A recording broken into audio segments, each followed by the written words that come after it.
Details ചോദിക്കണം എനിക്ക്. തീർന്നിട്ടില്ല, അതുകൊണ്ടാണ്. ഓക്കെ, ആട്ടം സിനിമ കണ്ടപ്പോൾ ഞാൻ പതുക്കെയാണ് സിനിമയുടെ അതിലൊക്കെ ഞാൻ കടന്നത്. ആദ്യത്തെ ഒരു കുറച്ച് നേരം ഞാൻ ഇങ്ങനെ എന്താണ് നടക്കണേ, അങ്ങനെ ഞാനൊരു നാടകം കളിച്ച് വന്ന ആളാണ്.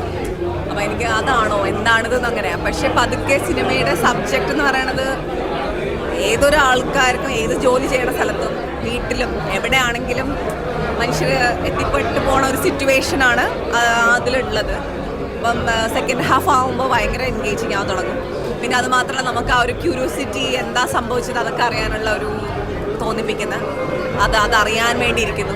പക്ഷേ സിനിമ മൊത്തത്തിൽ എനിക്ക് അതിൽ പറയാൻ ഉദ്ദേശിക്കുന്ന കാര്യം, അല്ലെങ്കിൽ അതിലുള്ള ഓരോ കഥാപാത്രങ്ങളും പലപ്പോഴും അതിൽ പല കഥാപാത്രങ്ങളും ഞാനായിട്ടുണ്ടോ അല്ലെങ്കിൽ എൻ്റെ ചുറ്റുപാടുള്ള ആൾക്കാരായിട്ടുണ്ടോ എന്ന് നമ്മളെ കൊണ്ട് ആലോചിപ്പിക്കുന്ന, അല്ലെങ്കിൽ മുമ്പോട്ട് ജീവിതത്തിൽ പോകുമ്പോൾ ഇങ്ങനെയൊക്കെ ആണോ ഒരു പ്രശ്നം വരുമ്പോൾ നമ്മൾ എന്ത് സ്റ്റാൻഡാണ് എടുക്കേണ്ടത്, അതിനെ എങ്ങനെയാണ് അപ്രോച്ച് ചെയ്യേണ്ടത് എന്ന് ആലോചിപ്പിക്കുന്ന, അല്ലെങ്കിൽ അങ്ങനെ ആലോചിച്ചില്ലെന്നുണ്ടെങ്കിൽ നമ്മളെ തന്നെ കളിയാക്കുന്ന പോലത്തെ, അതായത് എന്താ പറയുക, ഒരു സറ്റയർ ഉണ്ടാവുമല്ലോ. നമ്മൾ ചില സിനിമകൾ കാണുമ്പോൾ ഇങ്ങനെയാണല്ലേ ഞാൻ, പക്ഷേ എന്ത് മോശമാണ് നമ്മൾ വ്യക്തിപരമായിട്ട്, അല്ലെങ്കിൽ എൻ്റെ ചുറ്റുമുള്ളവരും ഇങ്ങനെ ആണായിരുന്നല്ലോ, അങ്ങനെ ശരിക്കും ആലോചിപ്പിക്കുന്ന, അതുപോലെ എൻഗേജ് ചെയ്യിപ്പിക്കുന്ന. ഇനിയിപ്പോൾ അതൊന്നും ഇല്ലെങ്കിലും ആസ് എ കഥയാണെങ്കിലും എന്താ സംഭവിച്ചത്, അപ്പോൾ നമ്മുടെ ആ ക്യൂരിയോസിറ്റി പോലും വരുന്നത് ശരിയായൊരു സ്ഥലത്തൊന്നുമല്ല.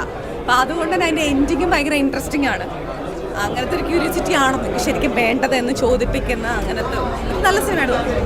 ഓക്കെ, പ്രേക്ഷകരുടെ ഭാഗത്ത് നിന്ന് ചിന്തിക്കുമ്പോൾ ഇങ്ങനെയുള്ള ചിന്താഗതികളോട് എന്താ പറയുന്നത്? അയ്യോ, എനിക്കറിയണം പ്രേക്ഷകരോട് പ്രേക്ഷകരിപ്പം ഇങ്ങനെയുള്ള ഒരു സിറ്റുവേഷനിലൊക്കെ ജീവിക്കുന്ന ഒരാൾ, അല്ലെ, അവരോട് എനിക്കെന്താ പറയാനുള്ളത്? അങ്ങനെ എനിക്കൊന്നും പറയില്ല. ഞാനൊരു സാധനം കാണുമ്പോൾ ഞാനത് എന്നെ പറ്റിയിട്ട് ഞാൻ എങ്ങനെയാണ് ഇങ്ങനെ ഒരു സ്ഥലത്ത് റെസ്പോണ്ട് ചെയ്യണമെന്നാണ് കൂടുതൽ ആലോചിക്കണേ. നമ്മളെ കൂടെയുള്ളവർ അവരവരെ പറ്റി ആലോചിച്ചാൽ മതിയല്ലോ.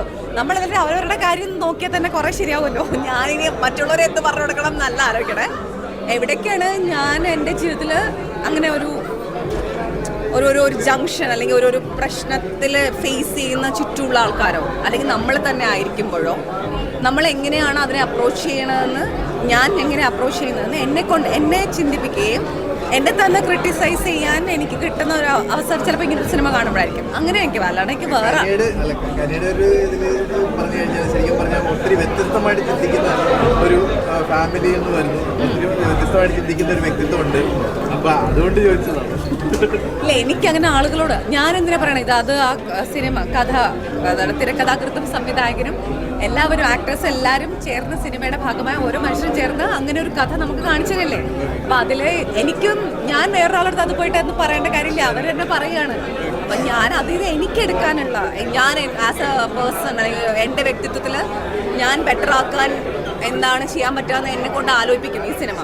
അതാണ് എനിക്ക് തന്നതെന്ന് എനിക്ക് തോന്നുന്നു. എന്നെ തോന്നുന്നു ഇഷ്ടപ്പെടുന്നതാണ്. കാരണം ത്രൂ ദ സിനിമ എൻഗേജിങ് ആണ്, എൻ്റർടൈനിങ്ങും ആണ്. അത് കഴിഞ്ഞ് നമ്മൾ വീട്ടിലേക്ക് പോകുമ്പോൾ നമ്മളെ കൊണ്ടൊന്ന് ആലോചിപ്പിക്കുന്നതുമാണ്. അപ്പോൾ എന്നെ തൊട്ടുള്ള അതാണ് ഏറ്റവും ഒരു നല്ല സിനിമ എന്ന് ഞാൻ വിചാരിക്കുന്നത്.